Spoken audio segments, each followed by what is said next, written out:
Welcome to the Whitetail Legacy Podcast. Tomorrow is opening day. This morning, didn't have a great hunt. Deer didn't move like usual. We just got set up in the middle of this bedding picket. We've been saving this spot from the rut. It's a nice, I think it's a nice buck.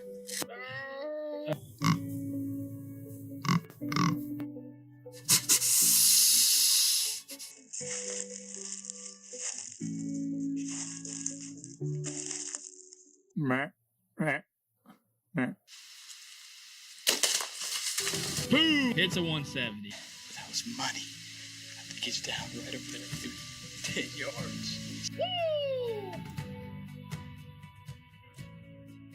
Whitetail Legacy Podcast, bringing you back to the hunt and leaving a legacy. Baller rut. Welcome to the Whitetail Legacy Podcast. Coming at you a little weak right now. Just did the ATA show. It's like it's an epic adventure every year, and we don't sleep very much. And now we're on the road back home.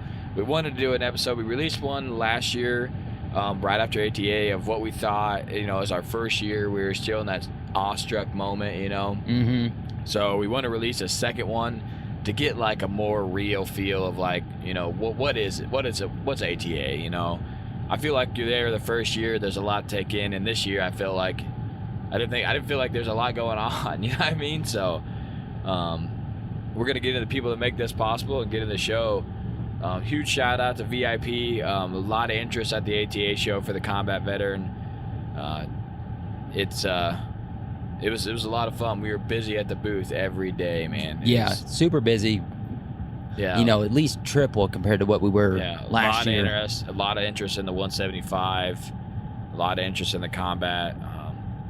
Just shout out to Matt and Cindy and VIP for all the help with getting down here in the room and everything.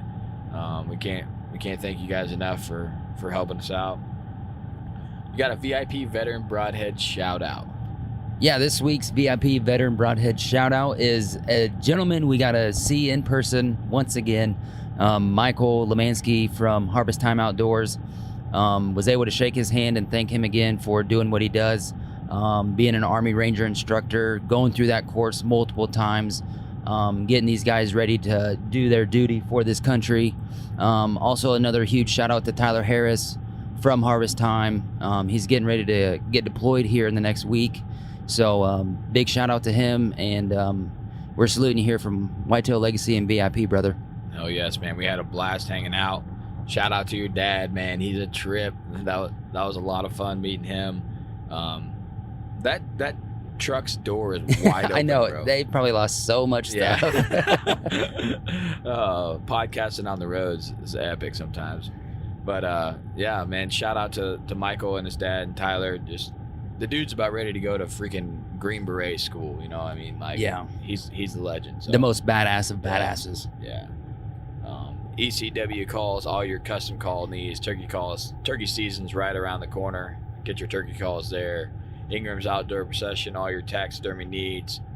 Full body turkey mount coming for homies soon. And if I kill this year, I'm probably gonna get one too. Doing ducks, turkey, geese, deer. If you're in the local area, check them out. Scent lock, all your ozone and camouflage needs. All right, let's get into the show. Here we are. Yeah, here we are. It's just us. Okay, so we're gonna break down 2020 ATA. What we thought. Okay, here we go. Yeah, solid. What we thought. If you can't tell, last night, what did we get? Like 3.5 hours sleep. Yeah. Yeah, probably 3.5. Let's first go into first night at ATA, or first night going to ATA show. What happened? We showed up to the hotel, and it's late. We lose an hour because we jump ahead an hour. So we rolled in here about 11:30, and go into the hotel. They have given our room away, even though it was paid for, because we weren't there, and went into what they call no-show status.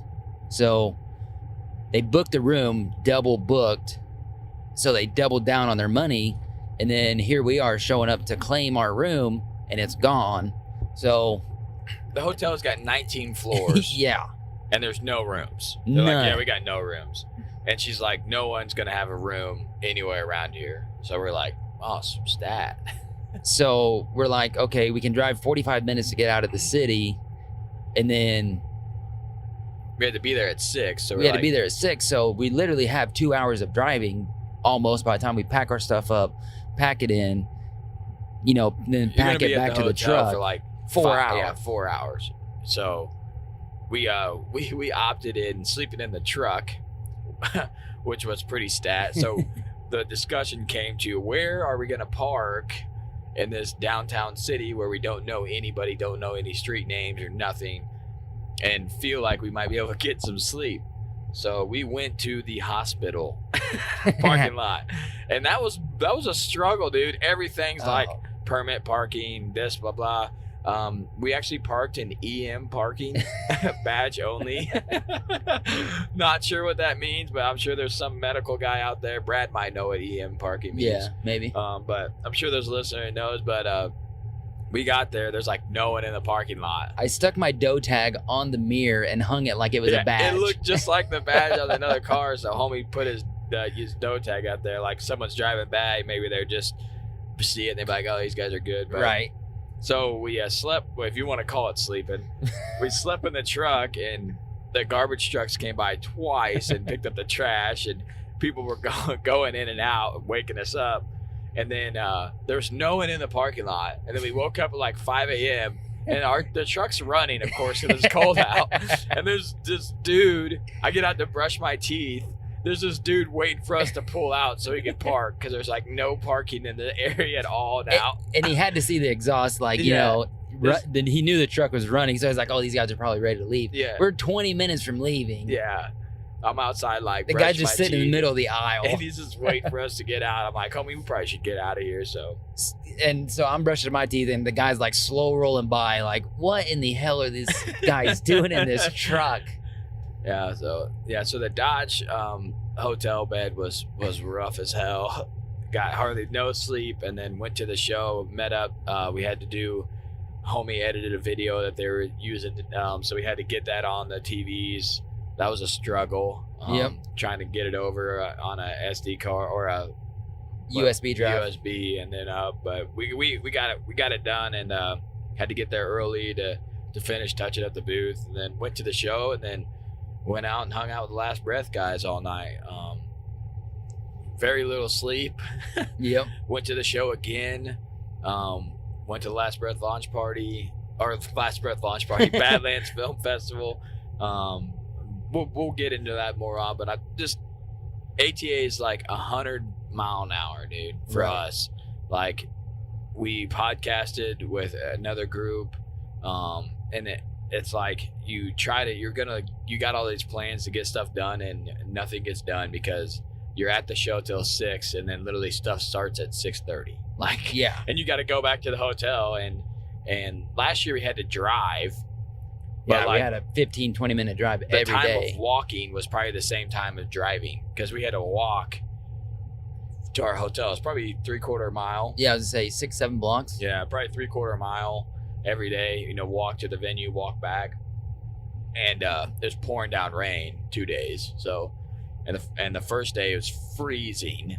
Oh so, yeah, that was brutal. But yeah. So what do you think? I want to categorize the Badlands Film Festival and ATA as two completely different things. Okay. Because I feel like they're associated, but I believe Badlands is like the best thing about the ATA, to be honest with you. Yeah. Like, it's the coolest thing. For sure. But anyways, what is your feeling second year going to ATA, and for all our, we're catering to those normal guys, and a lot of them probably never been to the ATA. Should they try to come? Because that was a topic last year. Should you try to come? So what do you think? I think you should try to come, but coming multiple years in a row, I don't think is necessary. I feel like once you see the show, you've seen the show. Like, I don't know how many times Harrisburg got brought up while we were there, and that's more of like your normal guy's show. It's a very big show, and I feel like that would be a better show than the ATA. I think the ATA is hyped up because it's just, exclusive. Like you have to be with a company or you have to, pay substantial money to be in here as a media or a team or just a normal guy associated with something. So I think just the exclusive perspective of the show is why the ATA gets the hype that it does. But there's nothing, once you've seen it, I feel like. Yeah, I feel you. I think a guy should try to come once. And then it depends, if you're a gearhead that's really into like what products are coming out and you want to see them first and actually get your hands on them first, the ATA is for you, right? Because that's what it's about. It's all the new stuff coming out. You get to hear about you hear about the hype on social, and you're right there to check it out if you want. If you're into that stuff, if you're really into gear, I would highly suggest coming. Every hunting celebrity is here. That's something that I've never really got into. The same reason we do this podcast. We don't talk to hunting celebrities. We got respect for what they do. They're creating content, been doing it for a long time. But I'm not a fanboy of really anybody besides Mark Kenyon. We got to meet Mark Kenyon and talk to him and pretty much thank him for starting hunting podcast, and that was really cool, man. Yeah, Mark, I really enjoyed that. Mark was an awesome guy. We got to have a conversation with him. And did anybody know he's like 6'2"? Like, yeah. Guy's got some height. Yeah, guy's got some height, man. But that was like one of the coolest parts of the ATA, I think, was getting to meet Mark and talking to him and basically, he's the OG of Whitetail podcast, what I mean?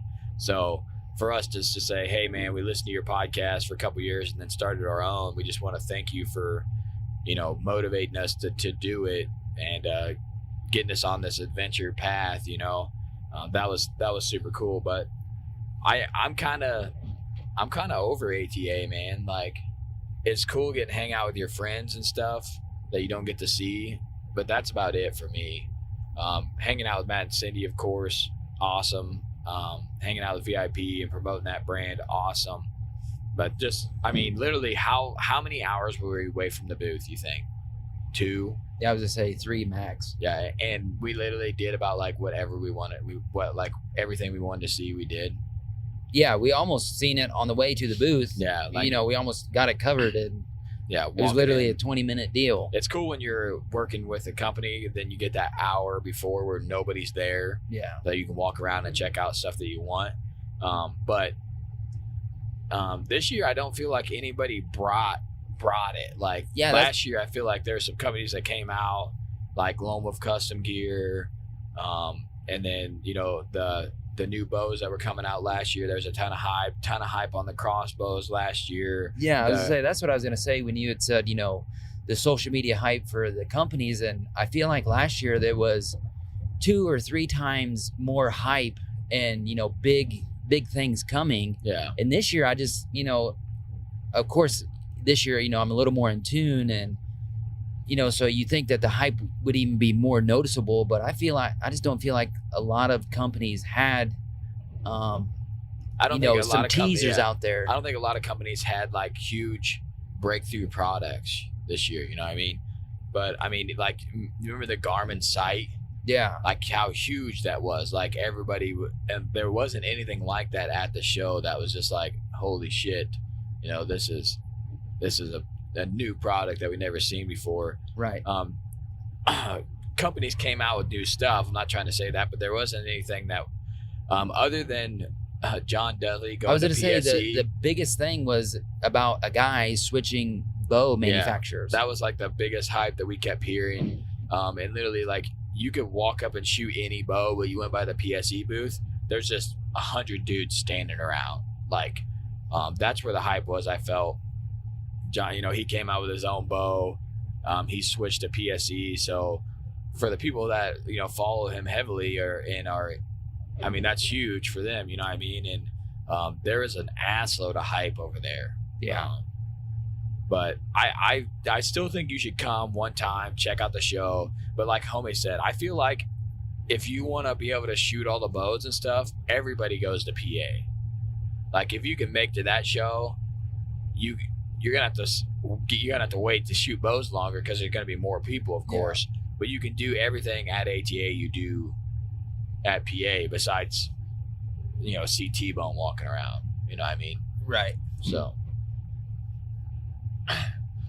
So moving on to the Badlands Film Festival. So this year we got a little treat. We got VIP access with the Last Breath Boys. Shout out to them. If you guys aren't following them or their podcasts or their videos, social media, the guys absolutely crush, dominate the game of creating content. They're just very skilled at it. Yep. And but we got to go VIP with them downstairs. Super cool treatment. Shout out to Badlands. Got a hunt vault box, some game hide packages. What else was in there? A base map. Yeah, base map subscription, gift card, Grizzly cooler cup. Yep. There was another card in there. Yeah, we haven't dug through it. That's just like the goodie bag that you get if you walk in the door early enough. So yeah, that was cool. But yeah, we got to go downstairs. Free food, free drinks. Got VIP seating, which actually was not any better, I didn't think, because the speakers were like 3 foot from us, dude. The audio on the video is ripping. Yeah, it's so loud. But I mean, to get the people in the back, like we were like right there by the stereo, so it's loud. But even this year on the Badlands Film Festival, we were talking about, we didn't feel like the films were as epic. They're good at. I mean, there's shots that are just blow your mind. Yeah, blow your mind. But then also, like Redneck Tech Podcast says, if you go to epic places, you can get epic shots and have epic shit. So, that being year 2 of us attending that, there was good production. I mean, there's outstanding production on all of the films. There was a couple videos where I feel like it was in the feature film category, which is the longer category, and it should have been into the short film, and it was just dragged out. Yeah, I feel the same way. I feel like a lot of people lost so Badlands is all about the story, the message that you're sending with your video, and I feel like a lot of them lost the message, you know what I mean? And it was hard to keep track of what was going on, and you got to think of that crowd that you're in. You're in the crowd where, on the kill shot, everybody's hooping and hollering, and they want that message of that hits them. They want to, because you're playing 9 films and you got to remember which one you like the most, and that's tough, man. When they're they're 10 minutes max. Yeah. Or 9 minutes max. But I mean, so you're watching that many films back to back to back to back. Like, I still don't remember, 4 of the 9 films, and the top 3, I only remember 1 of them. Yeah. And like, I just wish they would recap it, show some clips real quick, 15, 30-second clip to recap the video, and then let the voting begin. Yeah, I agree with you. It's hard to remember which one, and that's why I said the one that has that message that you're like, damn, Yeah. The production quality, they're all are there on production quality. Like, they're all high production. Some are like insane production, but they're all there. So it comes down to, if you all have high production content, it all comes down to the story that you're trying to create. And when you get hit and you're like, oh damn, that was good, you remember that one. So I feel like that's all Badlands ends, but just the whole event, the atmosphere is really good. And like they said, I mean, we're in a theater that's like built in the 1800s, you know what I mean? It's just cool. And they made a comment that, the venues that they go to always say that our crowd's rowdy but respectful. And I could see that everybody's picking up their trash on the way out and stuff. It's just the type of people hunters are. So that was cool to see. And then last night we got a little rowdy, man. It was a little off the chain. Had a good time. Hung out with a lot of people. And but ATA in a nutshell for me, still fun, had a blast, but the real reason it was fun was just hanging out with the people, hanging out with Mike, hanging out with Last Breath, meeting the Instinctive Passion boys, Yeah. talking to them. Seeing their giant. Yeah, seeing their absolute giant that they shot, and I feel like that's what makes ATA show for me is meeting that. But I'm not really a gearhead. I like the products I like, and I try new things, but I'm not like, what's the mil specs, blah, blah, I'm not into the fine details. I'm like, how does it work? How does it help me kill a critter? You know what I mean? Yeah. And I'm not like, I like to tinker with stuff, but not like my gear wise. I'm not like a tinkerer. I'm not like Dudley and be like, okay, I need 10 things on this bow changed. You know what I mean? Like the bow is the bow. And when I pick it up from the store, I take it home and like, it is what it is. yeah. I'm not tinkering or thinking about what changes need to be made, because the product is the product, I feel like. Yeah. And if you're a tinker, ATA is for you, dude, because you can go through and like, if you went, we always say this, if you went to every booth and literally like looked at all their products, it would take you the full 3 days. I mean, what do you think the sales pitches, at the VIP booth? I mean, it's 8-10 minutes to go through. Yeah. And that's if they know about the veteran. Yeah.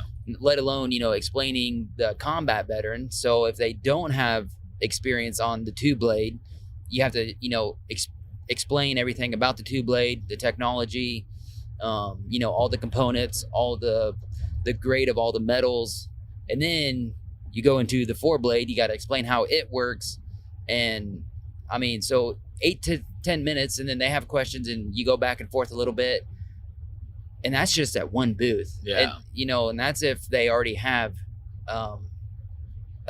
awareness about the product to begin with. Yeah. If you're running through the whole line, it takes some time, and I don't know how many times I gave that speech. A guy walks up and like, man, tell me about these heads. And then you're like, all right, here we go. 198th time, Yeah. And, I like it, man. I love the head. So it's not really work to me, but the 200th time you do it, you're like, damn, dude, I bet you I've talked for 8 hours straight today. You know what I mean? That's what it feels like. Right. So. And like, if you go there and you do work a booth and you're not passionate about that product, or like you're just there because you have to be there and you're like trying to help run the booth, you're going to get burnt out in the first 2 hours. Yeah. And just like Cody said, when you are giving that speech over and over and over, and you do like the product and you're passionate about it, it makes it a whole lot easier, because you really feel like you're doing something. You're making an impact on somebody with that product or that company, and really educating them. Yeah, and one thing I will say is, we've seen this multiple times, is if you come with a company, you wear your badge around that says the company that brought you, do not scratch it out and write your team's name or your name. Yeah. That just like huge disrespect. Like, these people either got you in or paid for you to get in, and then you just scratched it out and wrote your own business or team down. We've seen that a lot. And we also seen a guy come by and tell us he shot it with a broadhead and then had a picture of a rifle laying over it. You see some crazy stuff going on, you know what I mean? So if you do end up going to ATA show, just be respectful and enjoy the show. And like I said, there's a lot going on. I shot a lot of bows this year. A lot of good bows, a lot of bows I didn't like, a lot of companies I'd never heard of I shot. Just trying to fill it out, man, and there's nothing that I was like, oh damn, this is the one, you know what I mean? And did you go Did by? you shoot at Verdicts again? I did not You shoot should the have. Verdicts I think again. you should have shot at Verdicts again. The Verdicts is, when I shot that's I shot that when I shoot that last winter. Yeah. Yeah. Yep. About this time last year, and I was like, holy smokes, that really blew me away. But I'm not sure of the new Matthews bow for this year. Lemansky told me the name of it. I can't remember what it was. He said he shot that, and he's a Hoyt guy, and he said that Matthews was really nice. yeah. Yeah, we were gonna shoot Hoy bows, but the damn line was so long, and you're like, how valuable? I could go to my pro shop and shoot this, and really take my time, because if you got guys waiting on you, you feel bad shooting more than like 3 or 4 arrows. You know what I mean? Like, because I was standing in line at the Prime booth to shoot. Had a bow in my hand that I was going to shoot, and then 2 retailers walked up. They were getting escorted by, I'm assuming, a secretary, and they got handed off to the gentleman running the shooting line, and they come up behind me, and I was like, go ahead, because what you're doing is way more important than what I got going on. Yeah. So some people aren't going to do that, obviously, but there are people that are trying to run a business and find products. Trying to make orders. It's their living to run a shop. And that's something we could talk about. The first day of ATA, no teams or press was allowed, only retail buyers and vendors. And I feel like we did a lot of business that first day, and I felt like the retailers had more free range of the area. And me and homie were like, this is quiet in here, dude. Yeah. Like we were used, and then the third day it was loud. You were like, holy shit, you could tell a difference in the amount of people that were there. And I actually, like, at first I didn't really like understand why ATA did that, but it was a smart move, because it's about the retailers and making that connection and selling product. That's what ATA is about. So I felt like all of the vendors appreciated that move. Yeah. I know it probably pissed a lot of people off, that they didn't get to be there on that first day, but just the atmosphere of that day had a different feel than the rest of the show. And I think that, ATA kind of went back to its roots there, and that was a good decision. Yeah, it was. Coming to this show, we come down for 3 days, and a lot of guys are like, man, I can't give up 3 days. But if you want to come to the show and check it out, how average hunter was here a day and then left. Not even a full day. Yeah, not even a full day. Rolled in at like 10 and left at 3. Yeah, and he's seen what he wanted to see and rolled out. You know what I mean? And it was a 4-hour drive, but he got to meet a lot of people that he talks to online and stuff like that. So that's the cool part about ATA. There's so many people here that you can meet finally, that you may connect on social media, but you could literally get in on a press pass, and come a day and see the show and then roll out. And then you'd have an idea of like, do I want to go for the 3-day adventure, or am I cool just not going? But I don't know how many times we heard about that PA show. So yeah, I feel like if you want to see all these new bows, shoot them, see all the new product, the PA show open to anybody.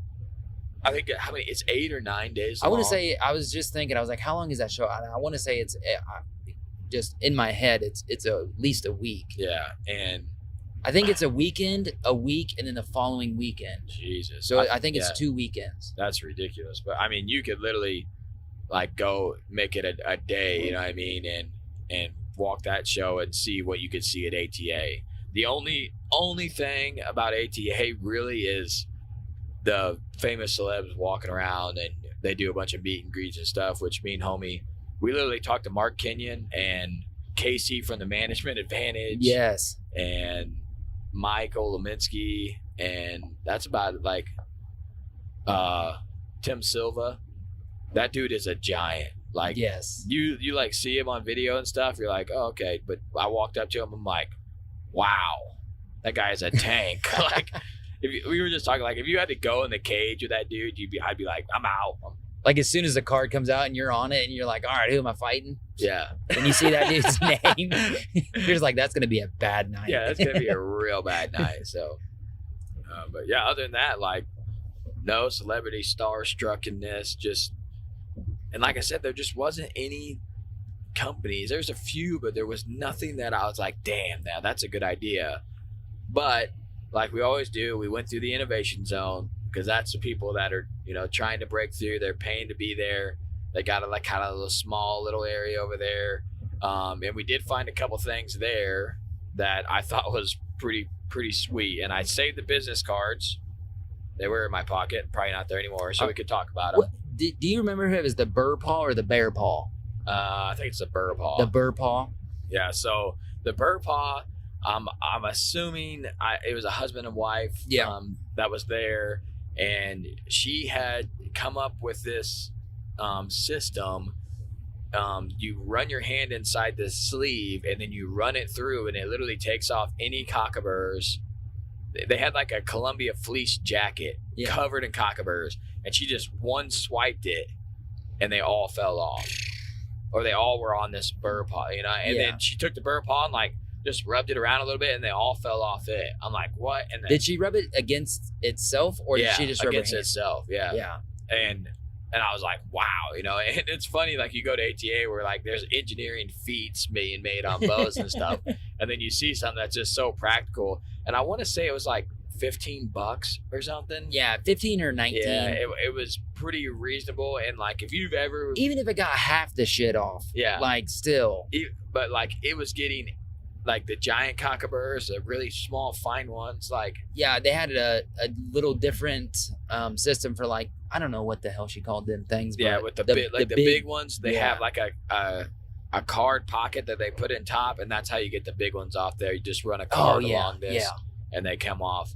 But like basically like a credit card kind of size deal. But that we thought that was super cool. They did a really nice little pitch for us, and I wear timber fleece in the winter, and you know, with your late season suit, it's pretty much timber fleece. But even the tactic suit, like it's a little fleece. Yeah, and fleecy. Those cockaburs, dude, once they're on there and you don't get them off, then they get that like 6-way entanglement, you know what I mean? And then you're like gotta pick them with your nails.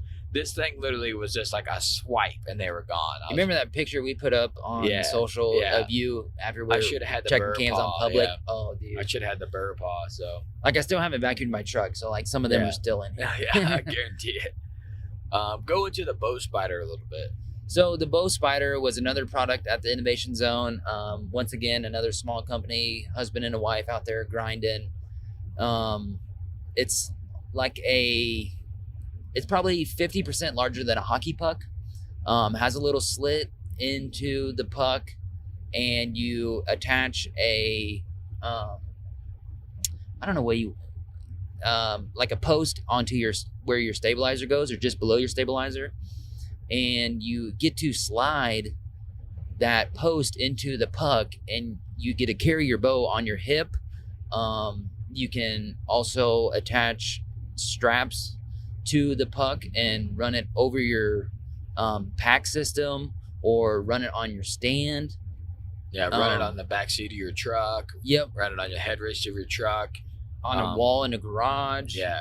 I thought that was a really good idea. Just, you know, like I have a hard case, and it's kind of bulky and fumbling around, and like now you could just literally put the hard case in the closet and hang your bow up. And especially like when you start shooting your bow, when it starts getting nice out again, and if you shoot like we do, you know, it's super convenient to just have it right there instead of having to go get your case. And when you got kids around, you can't just leave it out on the ground. You can hang that puck high and hang it up. It's going to hold your bow. But it's cool because you can take it from there, and then you can put it on your waist belt. It's got a spot where a belt can go through it. Then you can literally carry your bow on your waist and have two hands. Like for me, if we're going in, sometimes it'd be nice to have two hands to like grab trees and stuff to get up the hills, but you're always carrying your bow. And we got so much stuff strapped on our backs already. Or if we're hanging and hunting, you could literally have your bow right there, and you don't even need a pull rope. Yeah, you could just literally hook it in. And it's not rock solid. It sways a little bit, which is good, because I feel like if it was rock solid, it would make you stumble. It kind of sways with your body. Yeah. But this guy's walking around the show. He's got 3 bows on. Yeah, one bow on dual wielding bows. Yeah, hip, and then one on his back. And the system for the back, like if you're strapped in on a backpack, spot and stock at something, you're gonna have to like drop your back tag, undo the strap, pull your bow out. You literally like pull up and then pull out, and it pops out, and then you have your bow ready to go in your hand. Or if it's on your hip and you're glassing, you're like, you're trying to rest the bow like on your leg, you know, and then you're glassing. You pop it in there, you ain't got to worry about it, and then you glass. I mean, it was a super cool idea. Another inexpensive product. Another husband and wife, I'm assuming. Yep. And the lady there she was carrying 3 bows. She was walking around the show, you know, trying to get some exposure for their product. And it was another one of those. It was a good sales pitch. You could tell the people were good, and it's just a good idea. But yeah, that was like our 2 innovation zones. We always like to give the small guys a shout out, and that was the 2 there that we really liked, and we could tell that they were ran by good people, and that means a lot to us also. Yeah. So, say that VIP does not need help running their booth next year. Are you going to the ATA show or not? So I'm assuming next year we'll be back in Louisville. No, it's in Indy. It's in Indy next year? It's in Indy, and it's Friday, Saturday, Sunday. Oh. Yeah. Man, where'd you get the details on that? It's on their website, on the app. Right Yeah. on. So VIP does not need help, we'll say. Are we going? Yeah. That's the question. Yeah. I mean, just to see the people, like, I think it's worth going. And if they move the days like that, it's going to be a Friday, Saturday. You don't have to really miss work. I'm assuming they will do the same thing next year, with the first day just being retailers and vendors only, because I think the feedback from that is going to be incredible. Yeah. So I think that they're going to keep that going, and so basically will be a weekend, and I mean, just to see the people that you've made a connection with or that you talk with every day on social. You know, you follow along with them all year. And then, you know, this is like your one time a year to be face to face, hang out, you know, grab some beers together. So that's worth the trip. I would say, yeah. And if VIP doesn't need help, I think just a shorter stint here, it would be fine. Yeah. I'm the same way. Like, if I'm going to build relationship with companies, I'm okay going. If it was here in Indy, I'd be real cool with leaving Friday night, having a hotel, going to the Badlands, crashing out, and leaving really early Sunday morning. Yeah. You know, like go to the show Saturday, meet out with all the dudes, see what you want to see, roll out, go to the film festival, and then Sunday morning you're rolling home at, you know, whenever you can get out of bed from Saturday night. You know, I would be cool with that. You would miss, you know, the first day of the show and the third day of the show. But unless you have meetings with people that you want to build relationships with, company-wise, I do not see a need for me to come back and visit the ATA show unless it's like a 1 day, you know, 2 day deal like that. Right. It seems like that third day is just such a battle. You know what I mean? Like, yeah, you know, and you know the show starts 8:30, 9 o'clock, and then usually by noon everybody's wrapping it up. You know, like some of them booths are literally 20 by 20. You know, 30 by 30. They got a lot of stuff going on. You know, last year Realtree had a log cabin. Yeah. So I mean, that's gonna take some time to tear down. Everybody's tired. Everybody's worn out. They've been standing for 3 days straight. And that doesn't sound terrible until you do it. Yeah. Like, I mean, the chairs at the booth just come in so clutch. Oh, yeah. You know what I mean? Just to sit down for, 10 minutes can really change your... All right, we're back in here. How are my squiggles? We did a little adjusting on the soundboard. I got really small squiggles. Homie had it on max.